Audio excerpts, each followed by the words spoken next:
Bonjour à toutes et à tous. Bienvenue dans le troisième webinaire de la conférence en ligne SecNumEco, consacrée cette année aux rançongiciels. Nous allons parler dans ce webinaire des réactions à avoir en cas d'attaque de ransomware, et nous aurons aussi un témoignage d'entités ayant subi un ransomware. Nous faisons suite au webinaire précédent, donc, qui est passé juste avant, qui traitait des mesures de prévention pour éviter de subir une attaque de ransomware. Nous sommes dans la continuité.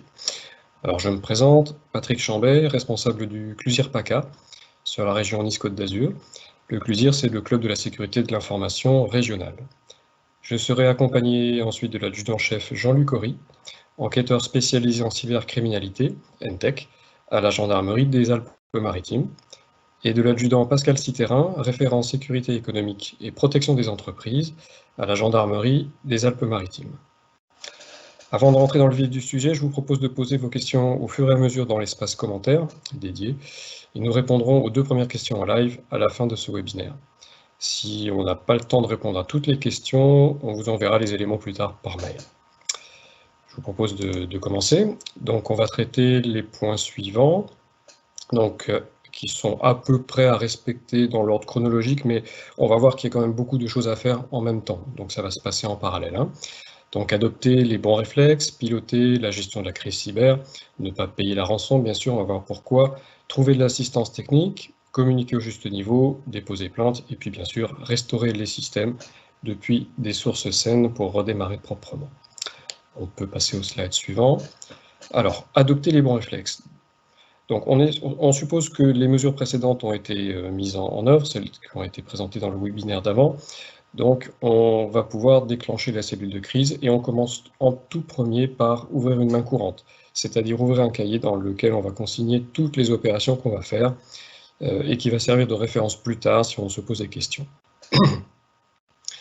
Alors, le plus rapide, bien sûr, à faire, c'est de déconnecter les sauvegardes, celles qui sont en ligne, pour les protéger, en espérant qu'elles n'ont pas été chiffrées elles-mêmes, bien sûr, et de déconnecter les équipements infectés, ceux qui ont été identifiés comme étant non opérants, ceux sur lesquels, par exemple, les fichiers sont devenus illisibles.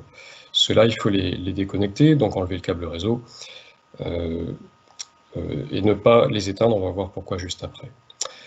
Vous pouvez également couper l'accès Internet de l'entité, si c'est possible, si ça ne provoque pas de problème supérieur au chiffrement des systèmes, bien sûr.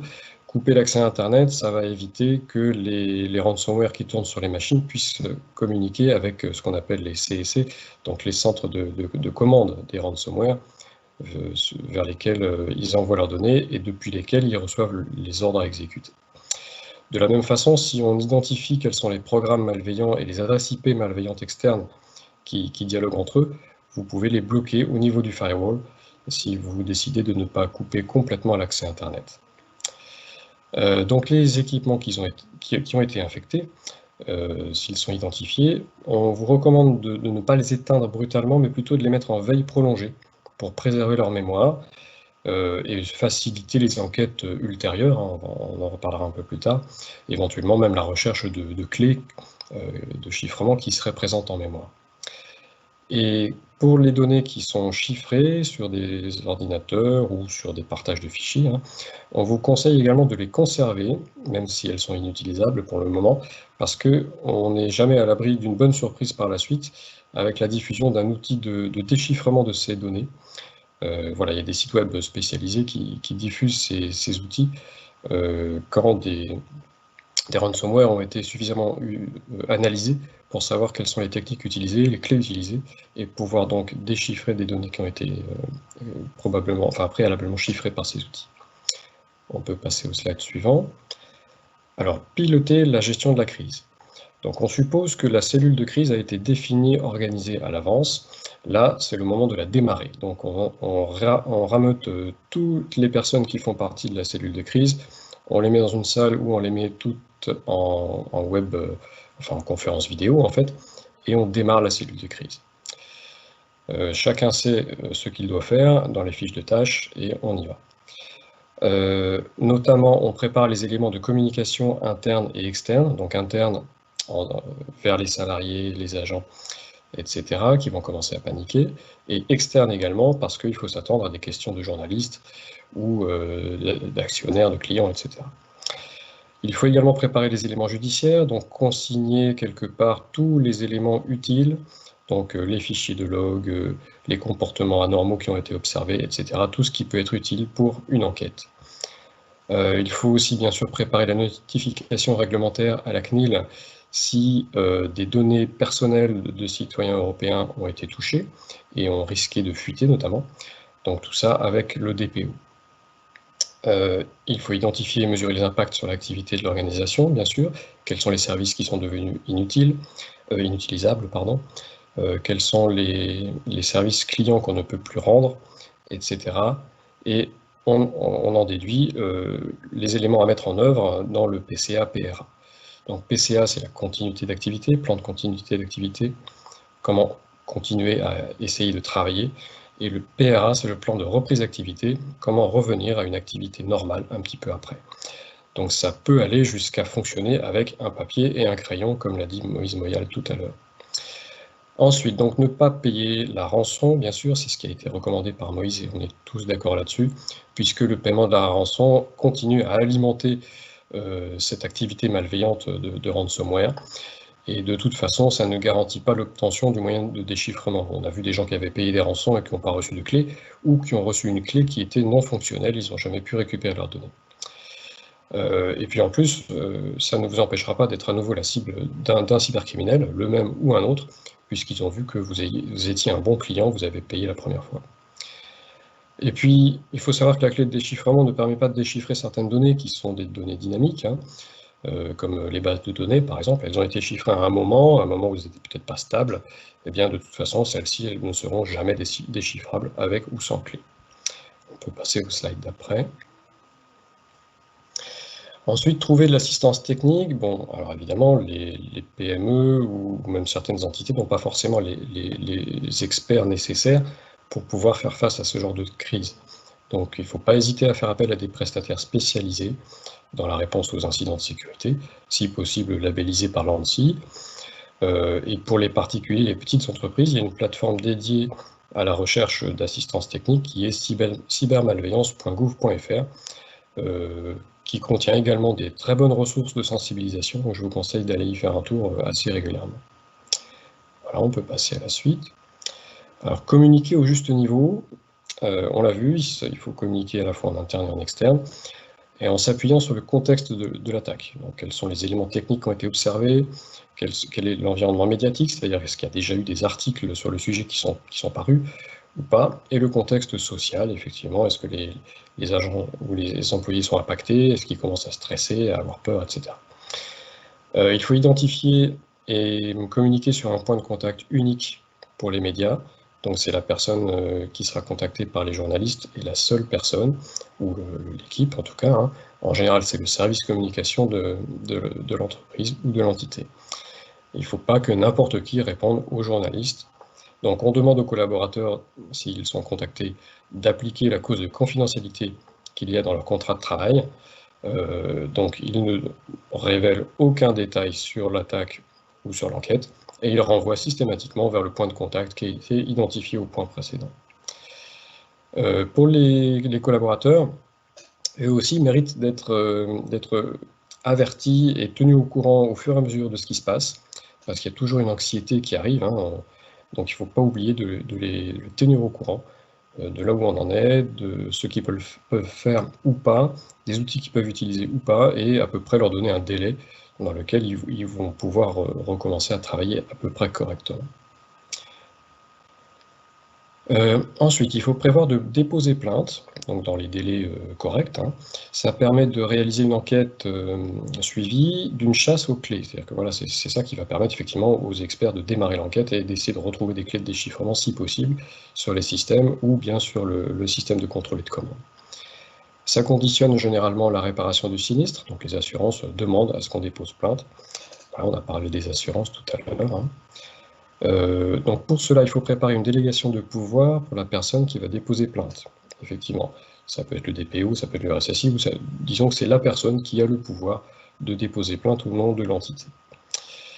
Le ministère de l'Intérieur prépare une plateforme qui va s'appeler Thésée, destinée aux organismes et aux particuliers pour les assister dans cette démarche. Alors ensuite, la restauration du système, donc depuis des sources saines. Alors, on évite de faire un simple nettoyage rapide des systèmes qui ont été infectés. Ce qui est quand même recommandé, c'est de repartir sur des systèmes complètement sains depuis le départ. Donc on réinstalle les systèmes corrompus depuis des supports connus, y compris ce qui concerne l'Active Directory, hein. On repart en général d'un Active Directory complètement propre. Donc on restaure ensuite les données depuis les sauvegardes qu'on a effectuées, en espérant qu'elles n'ont pas été chiffrées, bien sûr, qu'elles ont été bien protégées parce qu'elles étaient offline, et si possible avant la date de compromission du système, pour être sûr que les données restaurées ne sont pas elles-mêmes infectées par le rançongiciel et qu'il n'y a pas un exécutable qui a été masqué quelque part. Voilà, donc les méthodes de nettoyage, comme je disais, sont plus aléatoires. On observe maintenant des ransomware qui ont des capacités de persistance et d'installation assez considérables. Il est toujours possible de l'oublier dans un coin et donc de le revoir s'exécuter si on a mal nettoyé le système. Ensuite, donc, bien sûr, on corrige la vulnérabilité qui a été utilisée initialement par l'attaquant pour rentrer, puis pour devenir persistant, puis pour faire de la latéralisation, hein, pour se diffuser dans le système, etc. On identifie toutes ces méthodes et on les corrige une par une, évidemment, pour que ça ne puisse pas arriver à nouveau. Notamment, on change tous les mots de passe, donc les mots de passe de l'Active Directory qui a été réinstallé, mais aussi tous les autres, hein, y compris les équipements réseau, etc. Et puis, bien sûr, on applique les mesures de prévention qui ont été présentées lors du webinaire précédent pour éviter, là encore, de se faire avoir par la campagne de ransomware suivante. Voilà, donc j'ai été assez rapide. Je passe maintenant la main à l'adjudant-chef Jean-Luc Horry.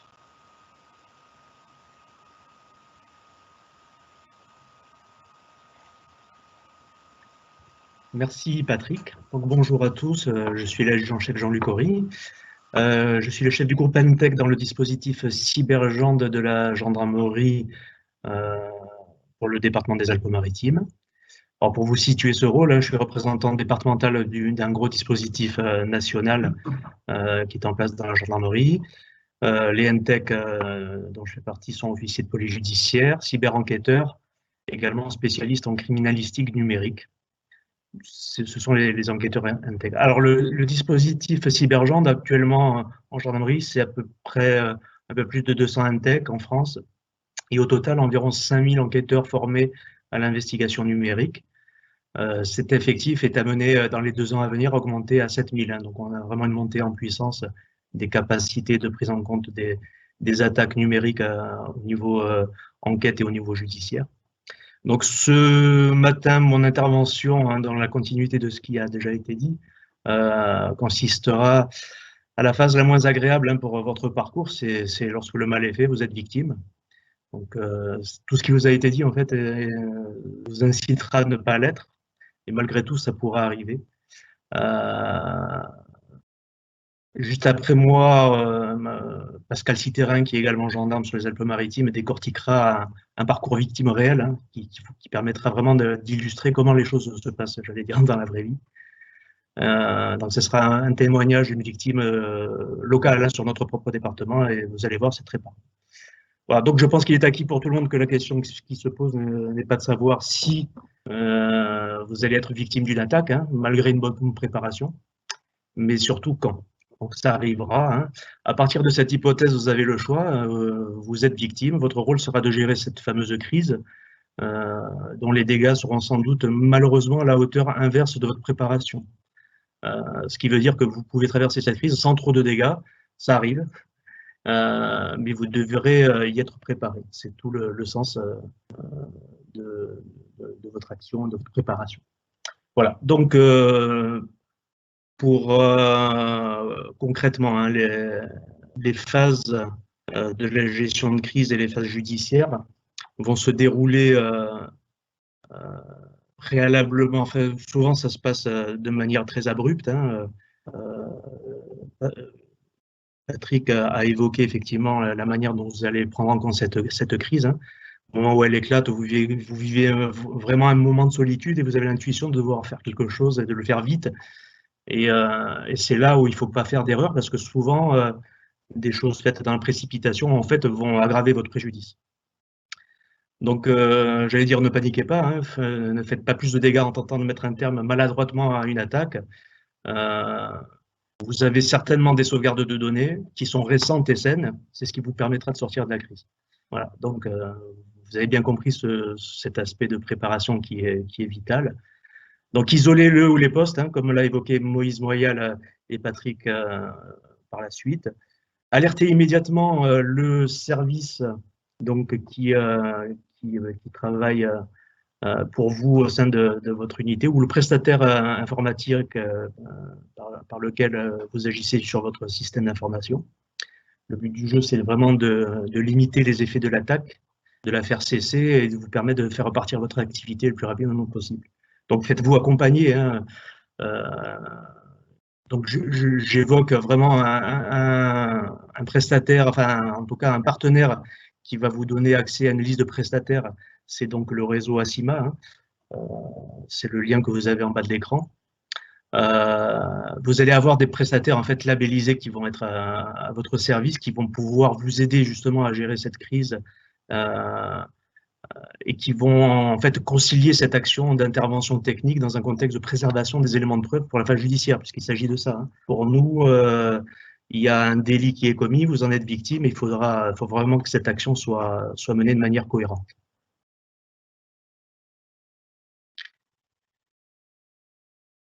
Ok. Alors, là aussi, si j'enfonce un clou, vous l'avez entendu, je le répète, c'est primordial. Hein, la tentation de payer la rançon est un très mauvais principe. Vous avez effectivement la tentation de pouvoir récupérer vos données, mais comme ça a été répété, c'est pas forcément toujours le cas. Et c'est surtout que ça incite les cybercriminels à user de ce type d'attaque car ça paye. Pour paraphraser un humoriste très connu, il disait et dire qu'il suffirait de ne pas acheter pour ne pas que ça se vende. Tout est là. Si tout le monde a des sauvegardes qui permettent de repartir, si personne ne paye les rançons, au bout d'un moment, ce genre d'actions vont être peu à peu abandonnées. Alors, je ne me fais pas d'illusions, la nature a horreur du vide, il y en aura d'autres formes d'attaque, en tout cas, voilà. Alors, ce qui est primordial aussi, c'est de déposer plainte. Une plainte est nécessaire par le fait que vous avez été victime. Vous devez pouvoir exister, j'allais dire, judiciairement hein, en tant que victime, pouvoir réclamer réparation des dégâts si on arrive à identifier les auteurs, etc. Donc, le fait dont vous avez été victime doit être traité dans la phase judiciaire qui vise à neutraliser les auteurs et à les faire comparaître devant la justice de leur pays. Donc, ce n'est pas forcément la France. Des réseaux organisés sont démantelés chaque année, ça il faut le souligner, dans plusieurs pays, et c'est le fruit d'une coopération internationale hein, dont la France fait partie. Donc il est essentiel quand même que les plaintes soient déposées pour qu'on puisse peser dans cette balance-là. Hein. Si on arrive à décortiquer les attaques, à les rattacher à des groupes criminels, votre fait sera traité. C'est ce qu'il faut retenir. Il ne faut pas partir perdant en imaginant que les attaquants sont dans un pays intouchable. La pratique nous démontre le contraire. Voilà. Donc, si la marge de manœuvre reste encore considérable, il faut faire confiance en cette coopération internationale. Hein. Tous les pays sont également victimes. Il n'y a pas que des pays attaquants. Il y a des pays qui sont aussi victimes. Et donc, l'intérêt de tout le monde, c'est vraiment de coopérer. Donc, ça avance, j'allais dire lentement, mais sûrement. Voilà.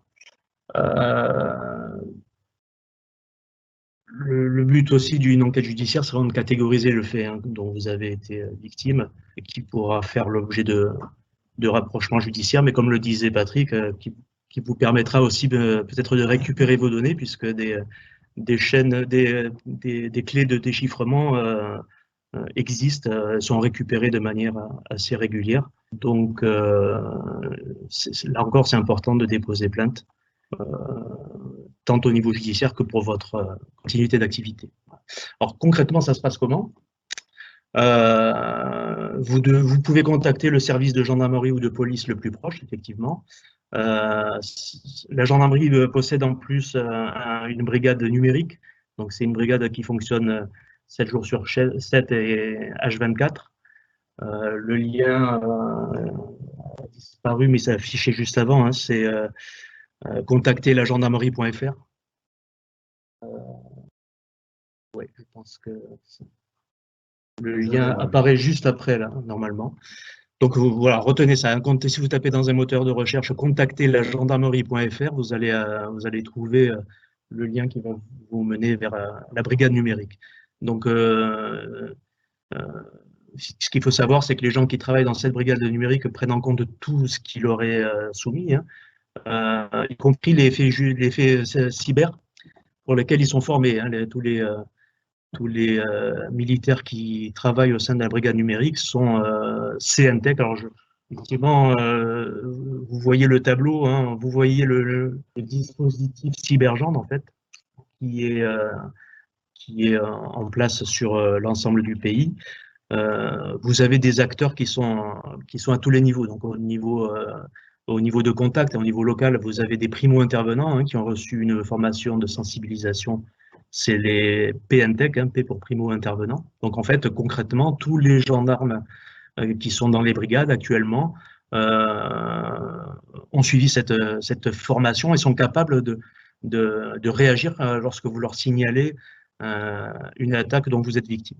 Dans la même unité de contact, on a au minimum un CNTech, c'est la deuxième ligne du tableau, c'est un correspondant NTech, donc c'est quelqu'un qui a suivi vraiment une formation d'investigation en cybercriminalité.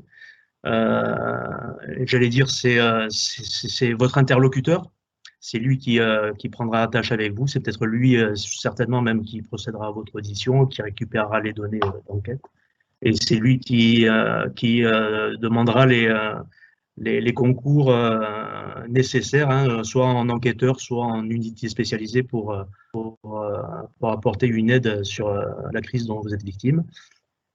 Alors, parmi les concours, il y a les NTech, hein, dont je fais partie. Hein, ça, c'est l'échelon départemental et c'est aussi l'échelon régional.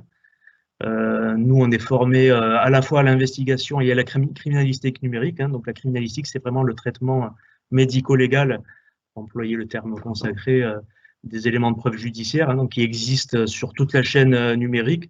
Ça existe sur les machines de la victime, sur les machines qui ont servi à être vecteur d'attaque, et ça existe sur les machines qui ont servi à commettre l'attaque. Donc nous, on est capable après d'aller chercher, de travailler sur ces machines-là pour en extraire les éléments de preuve qui seront utiles au traitement judiciaire de votre affaire.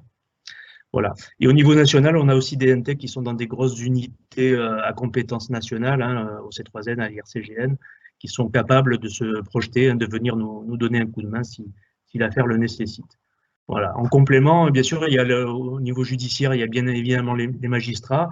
Donc le magistrat qui va intervenir, le procureur de la République, en l'occurrence, sera le tribunal judiciaire du lieu où sont commis les faits.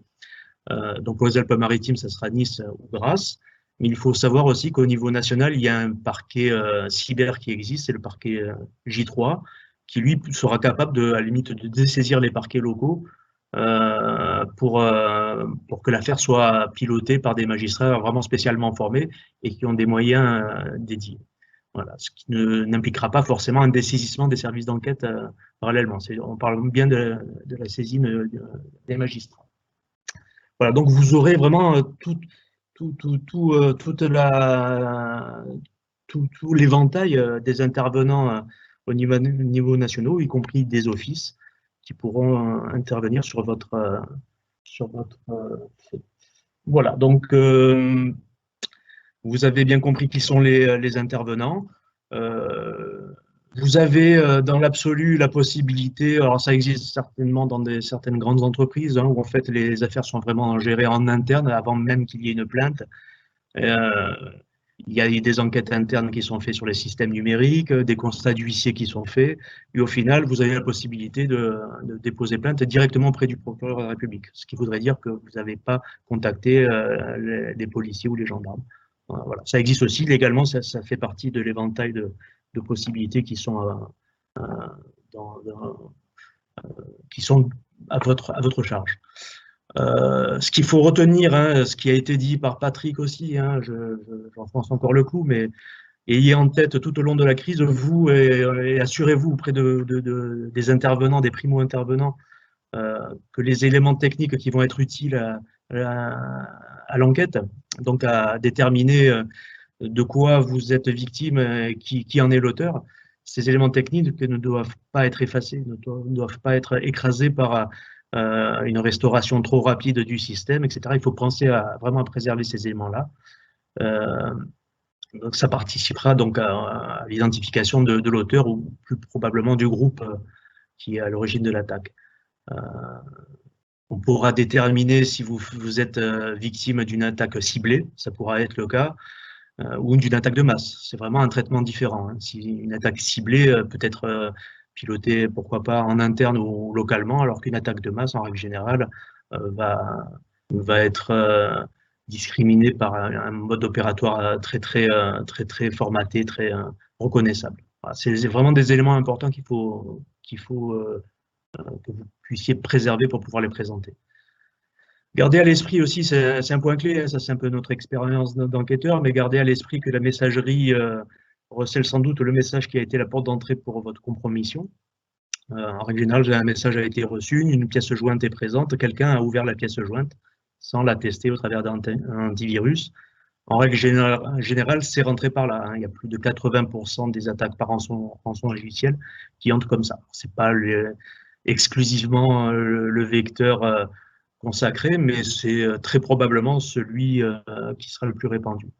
Donc, il sera utile pour nous d'analyser les entêtes techniques des emails qui nous permettront de mettre en évidence les adresses IP des machines attaquantes. Voilà. Donc, en conclusion, lorsque le mal est fait, il est souvent trop tard, donc votre préparation est primordiale. Si vous avez fait des sauvegardes très fréquentes et qu'elles sont faites sur des supports isolés, qui ne pourront donc pas être chiffrés, vous pourrez faire repartir votre activité rapidement en ayant évité le pire. Si malheureusement il y a un préjudice, il faudra que ce préjudice-là soit évalué, donc n'oubliez pas ça aussi. Soyez prêts à rapidement faire un état du préjudice que vous subissez, puisque vous pourrez par la suite en demander réparation. Faites-vous aider.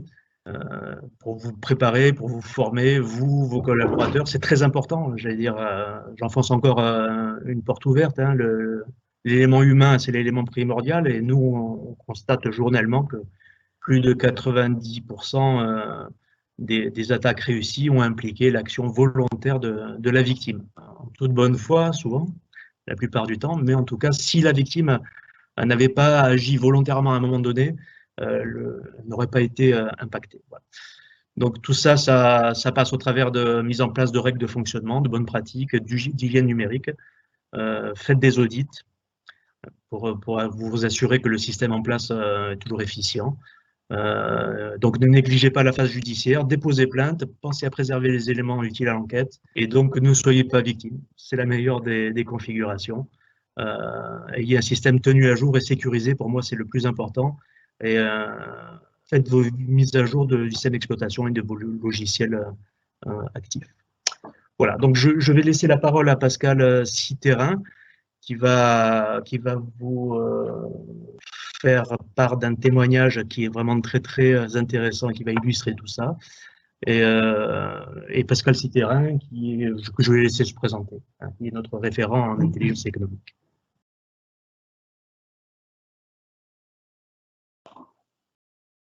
Bonjour à tous. Je ne sais pas si tout le monde m'entend. Voilà. Donc il me revient un peu le rôle de jouer le rôle du chevalier de l'Apocalypse en vous exposant un cas concret d'une société victime d'attaques multiples, mais pas rançongiciel. Ça doit interroger en fait. Donc je suis ravi de vous retrouver pour cette nouvelle édition du SecNumEco. Je suis en ce qui me concerne le référent sûreté, l'un des référents sûreté et référent intelligence économique et de protection des entreprises sur le département des Alpes-Maritimes. Donc, j'agis aussi conjointement avec le service auquel appartient Jean-Luc sur l'accompagnement des entreprises et sur la partie sécurité économique, l'analyse des risques systémiques qui peuvent se produire sur ce type d'attaque, en l'occurrence. Donc aujourd'hui, en fait, dans le champ de vision, c'est vrai, de ces cyberattaques, on constate en fait que les micro-entreprises, les TPE, les PME sont énormément touchées en fait par ces nouvelles menaces, et que le risque cyber, en fait, c'est vrai qu'il est plus possible et il est vraiment omniprésent. Hein, il touche vraiment toutes les structures. peut comprendre en fait que dans on pourrait un peu le comparer un peu aux attaques aux fauseurs de virements qui touchaient que les grandes sociétés. Aujourd'hui, les cyberattaquants se sont déportés sur des cibles beaucoup plus faciles, beaucoup moins protégées.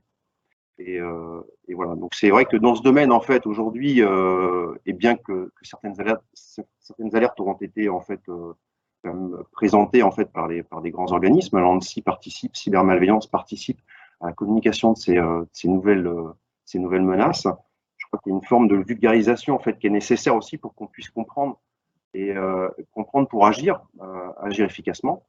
Alors sur cette présentation, en fait, l'esprit recherché sur ce cas concret en tout cas, c'est de développer en vous en fait quand même sous l'angle des vulnérabilités en fait informatiques qui ont été constatées par les enquêteurs, a posteriori bien évidemment, au sein d'une PME qu'elle a subi 3 attaques informatiques par rançongiciel en 1 an, 13 mois très exactement. Mais c'est surtout en fait de placer cette analyse en fait à la portée du plus grand nombre d'entrepreneurs, pour les non spécialistes, les non initiés. C'est aussi de comprendre que le numérique, c'est à la fois vecteur de croissance, de performance, mais que c'est aussi vecteur de risque. Alors, on peut passer sur la slide numéro 2, où en fait, là, on a dressé en fait le cas de cette PME très salariée, une PME très performante, au regard déjà de son chiffre d'affaires, qui était en pleine croissance sur presque une bonne dizaine d'années. Et du coup, victime d'une redondance d'attaque par rançongiciel. C'est vrai que ça interroge. Donc, avec une première attaque, en fait, qui laisse trace numérique en pénétrant sur le système informatique de l'entreprise par un email corrompu. Ça, ce sera sûr, en fait, sur le tard. Vous le verrez un peu dans le déroulé de cette présentation. En matinée, un samedi matin, aux alentours de 10 h, sans aucun signe avant-coureur, bien évidemment, avec un décompte à rebours de 48 heures, qui s'active dès cet instant, en fait, dès l'intrusion en fait dans le système. Et avec une découverte dès le lundi matin par une des assistantes d'un message en anglais qui extorque l'entreprise en fait au paiement en crypto-monnaie d'une rançon sous 48 heures. Alors vous imaginez bien que le décompte ayant commencé déjà depuis quasiment 48 heures, il restait en fait il restait 2 petites heures pour réagir. Et on est vraiment dans la réaction. On n'est plus dans l'action, là il faut réagir très vite. Donc, avec des fichiers, enfin, plus aucun accès, en fait, plus aucune manipulation possible sur tous les serveurs, les postes reliés. Alors, je vous laisse imaginer l'état de sidération. Ça, c'est sur toutes les crises, en fait. C'est une réaction humaine. Il y a un état de sidération. On reste figé, en fait, par le phénomène qu'on subit. Il y a une désorganisation totale, puisque si on n'a pas réalisé, effectivement, de prendre compte de plan de continuité d'activité 2.0, si on n'a pas mis en place un plan de cyber-résilience, on est effectivement dans la réaction. Donc là, il y a un vide sidéral total, et où face à l'arrêté de cette attaque, il vous reste 2 petites heures pour transiger, c'est-à-dire qu'est-ce qu'on fait? Est-ce qu'on paye? On ne paye pas. Ces 2 petites heures pour s'apercevoir que finalement le prestataire informatique ne pourra intervenir que dans le courant de l'après-midi, même s'il a tenté de prendre la main à distance, mais sur ce type d'attaque, en fait, c'est absolument pas du tout réalisable. Donc, l'entreprise, elle a très rapidement, pris le soin en fait de se plier aux exigences du hacker en payant la rançon, en réglant la rançon. Voilà, sans sur cette première attaque qu'il y a eu un quelconque dépôt de plainte. Donc, on peut passer aux slides suivantes et voilà, vous allez un peu vous rendre compte un peu de la cinétique. Je dirais même jusqu'à à dire que c'est de la balistique. Ça frappe de façon assez régulière. Alors, on a une première attaque en fait où il y a le paiement de cette rançon avec effectivement un retour de la marchandise, data, par clé de déchiffrement, comme a pu l'exposer Patrick. Mais qui a comporté quand même quelques retours de fichiers qui ont été altérés. Les sauvegardes n'étaient pas forcément à jour, avec une perte de fichiers quand même assez notable. Mais bon, voilà, l'entreprise s'est quand même remise de cette situation. Et ensuite, on a un an après, on a 2 attaques successives à un mois d'intervalle avec un blocage des systèmes, avec exactement le même processus en fait de commission d'infraction, avec chiffrement des données, mais où finalement on constate tout de même qu'il y a une certaine variabilité sur les attaques, enfin une certaine variabilité entre elles, parce que on a des traces numériques qui sont complètement différentes, qui ont été laissées par les cyberattaquants. On a aussi une variable sur le montant de la rançon. On demande un peu plus sur la troisième attaque. Et toujours avec des fenêtres d'affichage, avec des messages en anglais associés au décompte de temps. Ça, c'est un classique un peu. Donc, on a en fait 2 dépôts de plainte auprès de la gendarmerie avec la mise en place, tel que vous l'a expliqué Jean-Luc, avec la mise en place des opérations de préservation de la preuve numérique et du coup qui permettent en fait d'identifier les traces laissées par les auteurs, si elles peuvent être en fait couramment utilisées par les mêmes cyberattaquants ou avoir une représentation différente.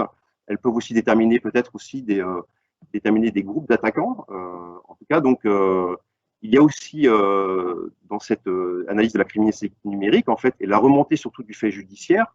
Il y a une tendance, j'aurais tendance à dire qu'il y a un intérêt en fait, il y a un double intérêt, c'est de parvenir à la résolution de l'enquête, c'est une évidence. Et il y a aussi l'intérêt de la remontée d'informations hein, et de la centralisation de ces informations qui permettent également d'identifier des phénomènes émergents, notamment sur des phénomènes que Moïse a pu évoquer. Et ça oriente aussi finalement nos sensibilisations, nous, auprès des acteurs des territoires économiques, des territoires. Mais pour aller plus loin, en fait, finalement, on peut déjà, face à cette situation, hein, enfin, au sein de cette société, on peut parfaitement émettre l'hypothèse qu'en s'étant soumise en fait au règlement une première fois, l'entreprise en fait, elle a démontré une réelle capacité de paiement avec une trésorerie, somme toute, en capacité d'honorer ce premier chantage numérique. Et qu'en guise de date d'anniversaire, 1 an après, elle s'offre à nouveau hein, au nouveau terrain de jeu du criminel. C'est tellement simple en fait. Hein. Mais vous savez que ces démarches en fait des sujets malveillants, hein, c'est valable pour le droit commun. Hein, c'est pas valable uniquement pour les infractions de pénétration dans les services de traitement automatisé de données. Hein, c'est valable quasiment pour toutes les infractions. Hein. Chaque criminel, là, au sens large, agit de façon toujours très rationnelle. Et ça, c'est de la criminologie appliquée, hein, qui met en exergue qu'en fait, la personne qui commet une infraction, elle est obligatoirement motivée par le bénéfice qu'elle souhaite engendrer. Donc, c'est vrai qu'il peut s'agir d'une recherche de notoriété, de puissance, mais là, dans le cas présent, pourquoi ne pas revenir aux faits antérieurs pour avoir un gain rapide et facile.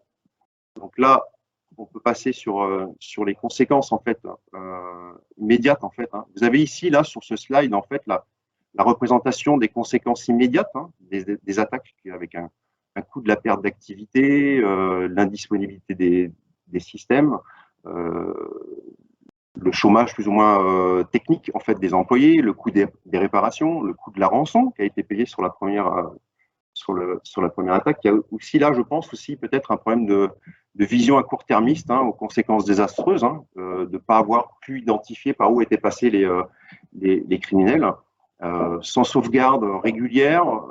Donc c'est vrai qu'au-delà des systèmes d'information, la cybersécurité, ce n'est pas que prendre en compte le capital immatériel, en fait, c'est de l'introduire en fait dans une vision très globale et très large, que c'est vraiment sa valeur ajoutée. Et si la valeur ajoutée, c'est la data, il faut s'armer et déterminer, bâtir une stratégie, hein, si je puis dire, même s'il s'agit d'une petite société, une véritable stratégie de sûreté.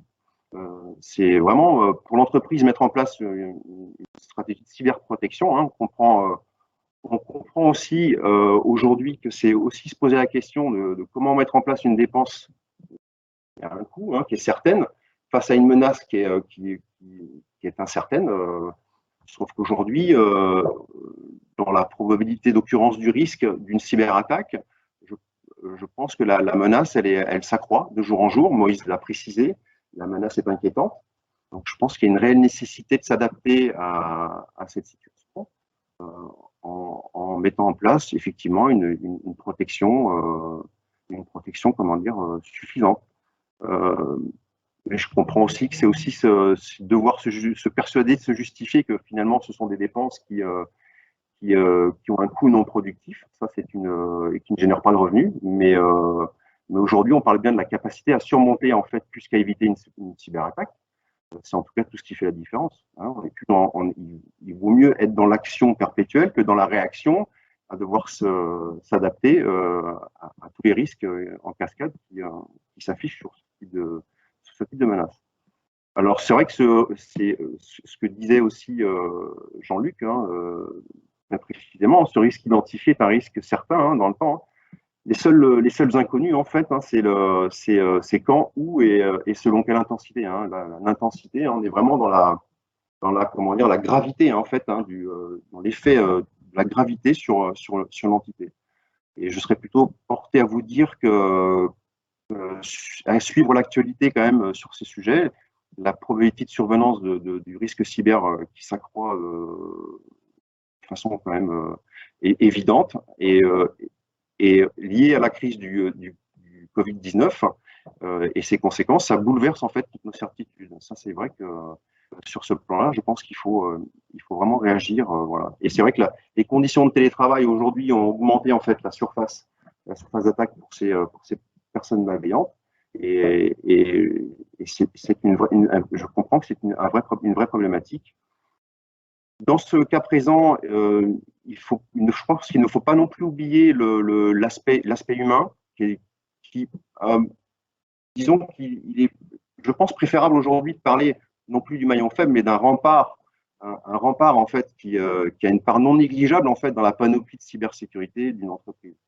Mais ce rempart, s'il n'est pas informé et sensibilisé sur les risques actuels, eh bien, il repartira sur des biais cognitifs, hein, sur des déviances humaines hein, qui sont toutes naturelles. Hein. C'est aussi l'ambivalence de l'homme. Hein, il fait du bon et du bien. C'est comme ça. Mais bon, c'est vrai que pour ceux qui sont encore mal préparés ou qui ne se sentent pas encore suffisamment concernés, voilà, cette réalité impose quand même du pragmatisme. Hein. C'est se bâtir cette stratégie. C'est aussi, je pense, faire le choix aussi d'un facteur de différenciation concurrentielle hein, pour l'avenir. Hein. Ceux qui estiment ne pas devoir mettre de protection, de cyberprotection suffisante, s'exposent aussi. C'est aussi de croire à l'illusion en fait qu'on ne sera pas victime. Je leur laisse le choix du soin de ce choix en fait. Hein. Donc c'est vrai que c'est compliqué en fait hein, de définir un retour sur investissement d'une telle protection, mais c'est aussi le quid d'une politique de sûreté. Hein. On comprend parfaitement que les priorités qui sont accordées par les très petites entreprises et les PME et les petites PME hein, aux principaux aspects de la sécurité économique. Hein. Il n'y a pas que la cybersécurité, hein. Il y a aussi la sécurité des bâtimentaires, de ses collaborateurs à l'étranger, etc., etc. Elles ne sont pas toutes identiques, hein, mais je crois qu'il ne faut pas non plus oublier que les TPE, aussi, PME, il faut qu'elles aient conscience qu'elles font partie de l'environnement systématique d'autres entreprises, de très grandes entreprises parfois même, ou de moins grande importance, mais parce qu'ils sont aussi leurs fournisseurs, leurs prestataires. Donc, et de ce point de vue, en fait, les entreprises font partie en fait de la chaîne de valeur d'une entreprise. Donc, je crois qu'il faut en fait, il faut vraiment prendre conscience qu'il ne s'agit pas pour elles de mettre en place des dispositifs extrêmement compliqués. Hein, sur le cas présent, en fait, sur cette société, hein, où effectivement, sur la deuxième attaque, le prestataire informatique a été évincé par le dirigeant. On peut comprendre qu'effectivement, l'accompagnement peut-être n'était pas suffisamment élaboré. Donc, avec un changement de prestataire, ce n'est qu'après que moi, je suis intervenu pour effectivement délivrer uniquement sur des supports existants, hein, sur des supports communiqués par l'ANSSI. On a comment dire, j'ai donné quelques recommandations sur les usages numériques au staff, en fait, hein, le dirigeant et le staff des assistantes secrétaires. Donc, effectivement, c'est passer au crible toutes les fonctions de son entreprise c'est aussi permettre de voir qu'on s'ouvre aussi, on s'ouvre avec énormément de vulnérabilité. Alors, pour justement participer en fait, et on peut changer le slide, voilà, c'est en fait de voir que en fait, nous on agit en fait au cœur du tissu économique, hein, sur toutes les structures en fait d'entreprise.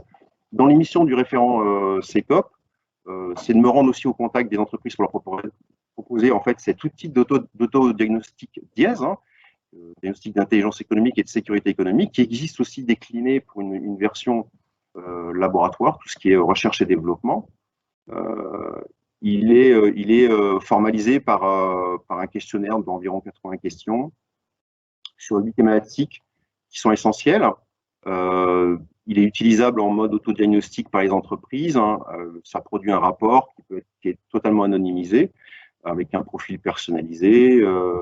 Mais il permet en fait d'établir une grille de criticité, hein, sur les risques qui ont été identifiés. Et ça donne aussi les moyens aux entreprises et aux laboratoires, hein, de recherche de gérer les risques inhérents en fait à la gouvernance d'une organisation, et ça de façon très large en fait. Alors, si on veut aller au-delà de cette première analyse des risques, je pense qu'il faut, voilà, il faut soit faire appel à un prestataire extérieur pour un audit, mais ce diagnostic, hein, qui est mis en place par la Direction générale des entreprises, définit quand même une excellente grille de lecture déjà pour faire un premier examen de conscience des vulnérabilités dont on pourrait faire l'objet sur les différents métiers exercés par les entreprises. Alors, il mesure en fait les mesures existantes, hein, et l'efficacité des mesures qui sont déjà prises. Voilà. L'intérêt en fait aussi, c'est que quand je me déplace au sein des entreprises, je suis sur de la préconisation directe avec des prescriptions que les dirigeants respectent ou pas, mais bon, il y a un véritable échange et ça permet effectivement d'avoir une vision assez globale de la sûreté. On peut passer peut-être sur le slide suivant. C'est aussi voilà, vous avez ici les bulletins de diffusion, bulletins d'alerte en fait sur les 2-3 mois écoulés sur des attaques en fait. Donc on a sur l'aspect central le bulletin, c'est tout ce qui touche les rançongiciels. Sur votre droite, en fait, c'était un bulletin d'alerte qui touchait en fait les données non sécurisées dans les clouds publics. Et puis sur la gauche, on est sur des escroqueries à la PCS Card, mais dont le vecteur en fait est informatique. Et donc, il était de notre intérêt de sensibiliser les acteurs économiques et particuliers sur l'émergence ou le renouveau, hein, parce que souvent, en fait, les cyberdélinquances se réadaptent un peu au système bon, là, notamment sur les PCS Card, où effectivement, on est sur un vieux système qui se base sur les escroqueries par Western Union, mais version améliorée, version digitalisée totalement. On vous laissera en fait des ressources utiles pour le slide qui suit, avec inspiré du guide de l'ANSSI, avec sur ce slide, voilà, toutes les références, toutes les ressources utiles qu'il est bon de lire, de parcourir, s'inspirer, et ensuite vous avez aussi les références de la brigade numérique, comme a pu le préciser Jean-Luc. Pour terminer, pour conclure mon propos, je vous laisse sur le dernier slide, voilà l'adresse email en fait où vous pouvez nous saisir, qui est une adresse commune où de bout en bout c'est Jean-Luc, enfin en tout cas la section opérationnelle lutte contre la cybercriminalité, et moi-même qui consultant en fait ces messages, qui est effectivement qui a été mise en place pour la crise sanitaire, et qui finalement devient en fait une adresse email de recours pour vous, hein, voilà, si vous voulez même des renseignements sur ces thématiques-là, on est en mesure de vous répondre un peu dans l'urgence, et vous avez mon adresse email. Il me revient aussi le soin de conclure ce colloque SecNumEco 2020 en vous remerciant d'avoir participé à l'écoute de tous les intervenants, remercier tous les partenaires pour le bon déroulement de ce SecNumEco, et que vous retrouverez en fait les liens en téléchargement pour une rediffusion sur le site de la CCI. Voilà, je vous remercie et je vous dis à l'année prochaine. Merci.